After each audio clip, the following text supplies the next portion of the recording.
How to use Backtrack in a few easy steps. First, you're going to leave it running all day. So you start at the beginning of the day, you can put it in your jacket or leave it on the table just like this. After a quality conversation happens, you can then scan to grab audio backwards. That includes a business card like this or a badge, LinkedIn QR code, etc.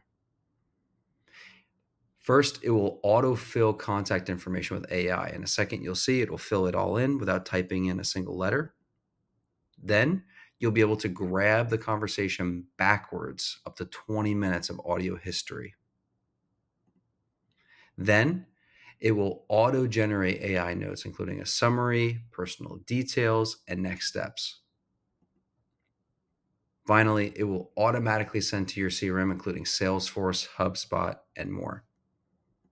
You can get started today by going to usebacktrack.com/download to download and try for free.